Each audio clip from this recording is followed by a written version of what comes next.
Hello and welcome to Me and My Golf. We're your coaches Piers and Andy, and it's Friday. That means it's time for a Q&A. Andy, lots of great topics. Yes, we've got ball striking, practice, mental game, loads of content coming at you. Don't go anywhere, let's take charge of your game.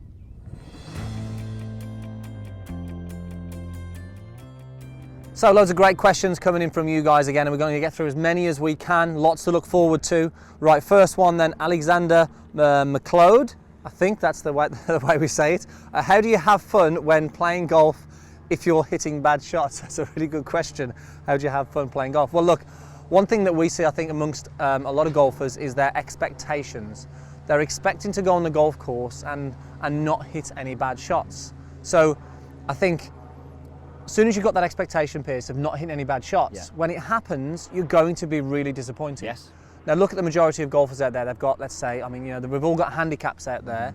Now you are going to hit shots. Now every single time I go on the golf course, I know I'm going to hit a bad shot. So when one comes along, I'm not too disappointed. I just really forget about it, focus on what I've got to do ahead. So I think if you lower your expectations and understand that it's okay to hit bad shots, that's going to happen. When they do come, then you can move on and deal with it a lot better and just enjoy it a little bit more. Dustin Johnson hits bad shots, and he's probably one of the best we see at just getting on with it. Definitely. It's all about having fun, so if you can do that, you're definitely going to have more fun. Right, next question.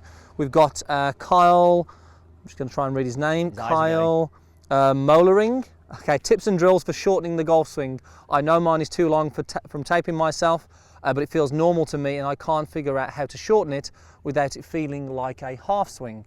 Very common, this one, Piers. Okay, Kyle, guess what? You need to feel that it's a half swing. And it is the only way that it's going to work, because if you stand there and you hit a swing and you go, right, okay, that was definitely short and hit the shot, you're going to video it back, as you say, and you're going to see that it's still too long.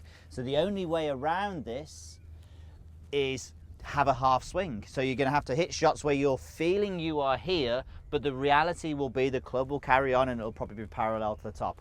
The other way you could do it is by stopping at the top of the backswing and actually hitting shots from there. That's actually how Tiger Woods and Butch Harmon shortened his golf swing. So I may have a go at this one here, where you actually go to the top of the backswing, stop, and then pull the trigger as you're hitting the shot. But just literally standing there and just having a half swing is probably going to be the best way to do this. And it's hard to do because it just feels so short, doesn't it? So okay, that's it. Let's get it over the swan. So this is just I'm going to feel like this is a half swing. I'm going to feel like it goes to here. You will see the reality is that I will go further. And you've missed the swan and you're on the green. Swan, yeah. And you can see it did go further than a half swing. It was sort of more like a three-quarter. But if somebody's feeling or struggling with that long swing, then feeling that half swing is hopefully going to get you close to where you need to be. Mix up the two, mix up the two. So Andy, Eric Manella said, hi guys, I have a problem with getting my driver into the air. I often have long rolls down the fairway. He sees other people hitting it very high. Does it have anything to do with tee height or strike point? I would love to see a video about this. Okay, right, two things then you need to think of. Does it have anything to do with tee height? Potentially. If you strike the golf ball higher on the face, it's going to give you a higher launch angle to start with. So yes, you definitely need to check that. I would say spray the face. We've done that a lot. Make sure you understand where you're hitting it on there. But look, if you're hitting it low, then you are creating not enough dynamic loft when you hit the golf ball. So your club is de-lofted when you're striking the golf ball. So first of all, look, you need to check the driver. You need to make sure you've got enough loft on the driver, because the loft is going to influence the dynamic loft when you hit the golf ball. Now, what we're going to talk about quickly is what we see that influences that, Piers, in terms of creating a low loft throughout or back down at impact. So first of all, one common thing that we see is the hands. So if we position the hands too much under or too much round the golf club like this, this tends to turn the club face down in the backswing, so it tends to take the loft off. If I come back down to impact there, the only way I'm going to hit that straight is by leaning the shaft forward, but when I lean the shaft forward, I get rid of the loft. So a great way to, or something to check for yourself really, is getting the palms facing more towards each other when we hold in the golf club, so palms facing each other. This will help neutralize the grip, and then make sure as we swing back we have an element of rotation of the club face. So this will help with that, having the club or having the grip good, allow the club to sort of have some rotation there. That's going to deliver a slightly higher loft to the club, and hopefully just get you a little bit more height and a little bit more carry on those drives. Do you want to hit this one here with that there? I'll do a soft one here on the By green. the way, Eric, what I would say is if your golf course hasn't got a lot of hazards on the fairway, so not lots of fairway bunkers, hitting it low and rolling a lot is absolutely fine, especially if it gets windy as well. The problem is when you've got to go over bunkers or it could run into bunkers that you may want the higher flight. So I'm going to see if I can get this one close, Piers, but the key thing is... It's a challenge Tuesday. It is. So hands, again, palms facing each other. I'm just going to allow a little bit of rotation of the club face on the way back. And again, plenty of height on that. It's carried the bunker.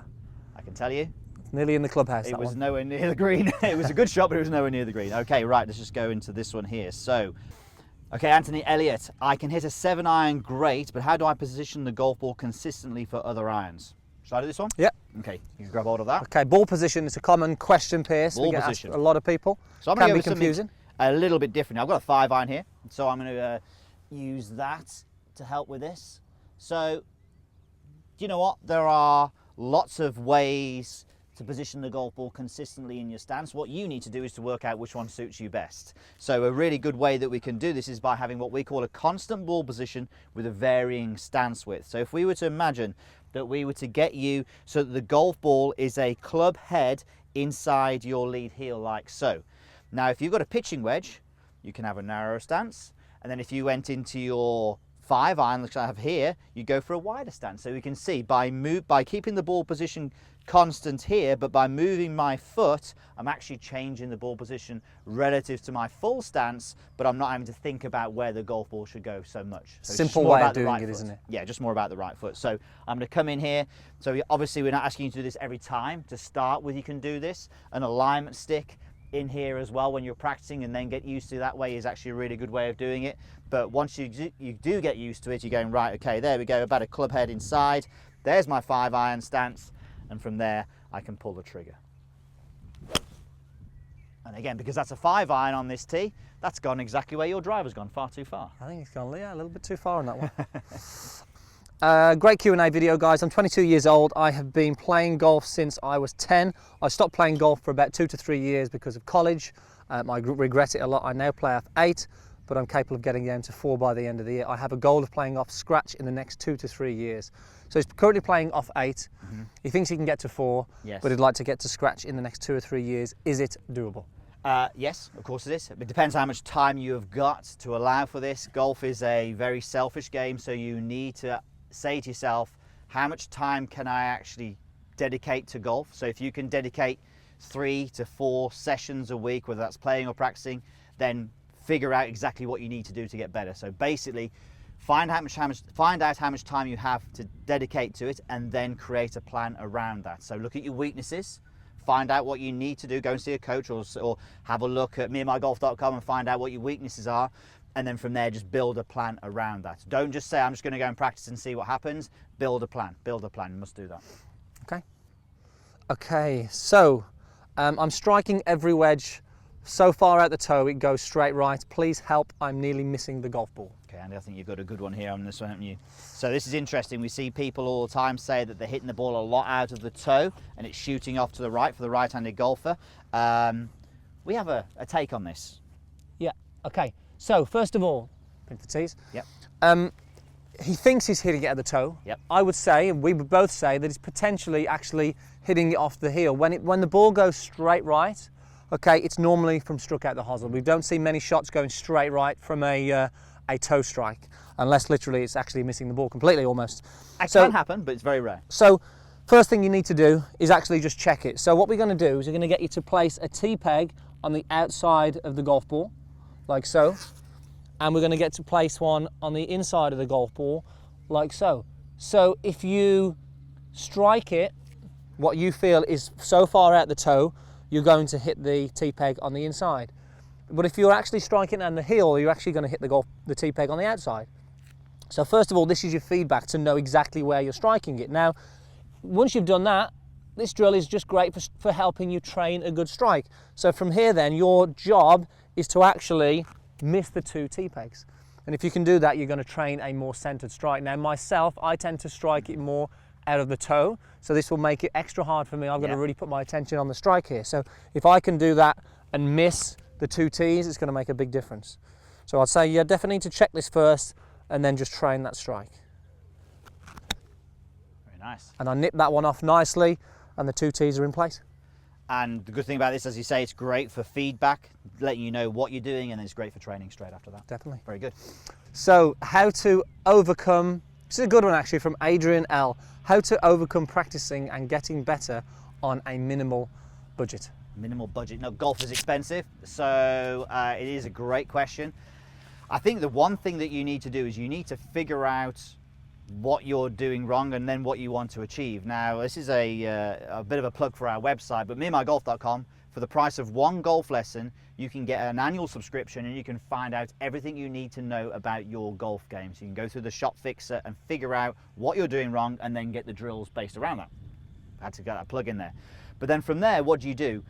We think that if you can build something at home, a net, now it sounds like, oh, okay, that's the expense. It probably wouldn't be that expensive to actually make a net. You just need 2 massive sheets and some way of suspending those. And if you've got that and you can find an old range mat, go to a driving range and say, look, if you've got a range mat that you're throwing out that I can now borrow, you can get it done very, very cheaply. And then from there, you can work at your drills, you can work at your ball striking in that net, and you can actually work at your technique then, so you don't have to go and spend 50 pounds a week on golf balls down the driving range. Definitely. So just figuring out a station that you can use at home, it could really help you. And don't guess it as well. Make sure you know exactly what you want to work on. And this is something that I've done when I was younger. I'd go in the garden and I'd get the patio windows. I'd be in the garden without a golf ball, checking what I'm working on, checking my backswing. I remember doing a drill with a kitchen towel under my trail arm, keeping the connection and seeing exactly what's going on. So you can really do it without hitting golf balls as well. When I used to work in the golf shop and we had a long day and I was playing a competition the next day,